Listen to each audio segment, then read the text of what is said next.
আসসালামু আলাইকুম সবাইকে, কেমন আছি আমরা সবাই? আশা করছি সবাই অনেক অনেক ভালো আছে। আজকে আমরা কথা বলবো গুচ্ছের শেষ সময়ের প্রস্তুতি নিয়ে। শেষ সময় আসলে আমরা কিভাবে পড়াশোনা করতে পারি বা কি কি পড়া উচিত আমাদের, কিভাবে আমাদের রিভিশন করা উচিত সেসব নিয়ে আজকে কথা বলবো।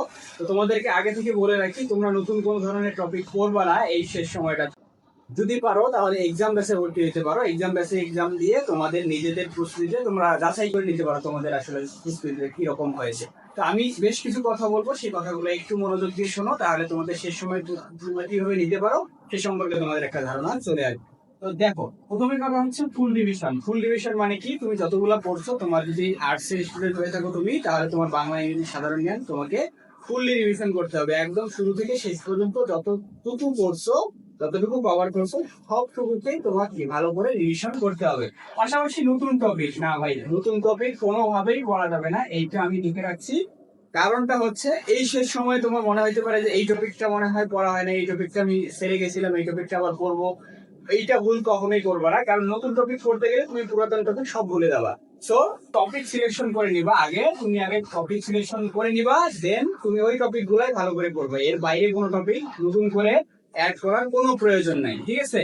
আচ্ছা, যে টপিক কম বুঝবা সেই টপিকটা বেশি করে পড়বা। মানে রিভিশন তো দিচ্ছ, এখন যে টপিকটা তুমি ভালো পারো সেইটা কম রিভিশন দিবা, আর যেটা বেশি পারতেছো না, কম মনে হচ্ছে, ভুলে যাচ্ছ বারবার, সেই জিনিসটাই বারবার করে পড়তে হবে, যাতে করে তুমি ওই যে না পারা জিনিসটা তুমি যেন পেরে যাও, ঠিক আছে?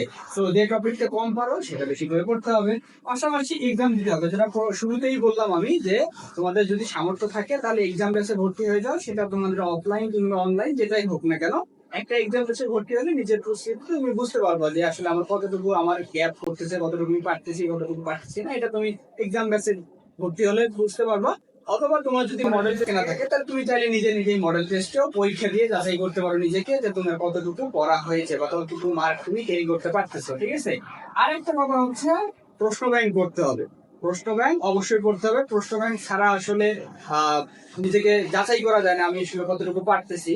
যদিও বুকসের জন্য 3 বছরের প্রশ্ন আছে, আর যেহেতু নতুন করে নতুন একটা বিশ্ববিদ্যালয় তোমাদের জন্য প্রশ্ন করবে, সো প্রশ্ন ব্যাংক ওই যশোর বিজ্ঞান প্রযুক্তি বিশ্ববিদ্যালয়ে যদি প্রশ্ন ব্যাংক করে থাকতে পারো তাহলে ভালো হয়। আর না পড়লে কোনো সমস্যা নেই, এই তোমার বিসিএস এর প্রশ্ন ব্যাংক করে ফেলতে পারো। ঢাকা বিশ্ববিদ্যালয়, রাজশাহী বিশ্ববিদ্যালয়, এই যে প্রশ্ন ব্যাংক গুলো আছে, এই প্রশ্ন ব্যাংক গুলো পড়লে আশা করি অনেকাংশেই তোমাদের কাভার হয়ে যাবে।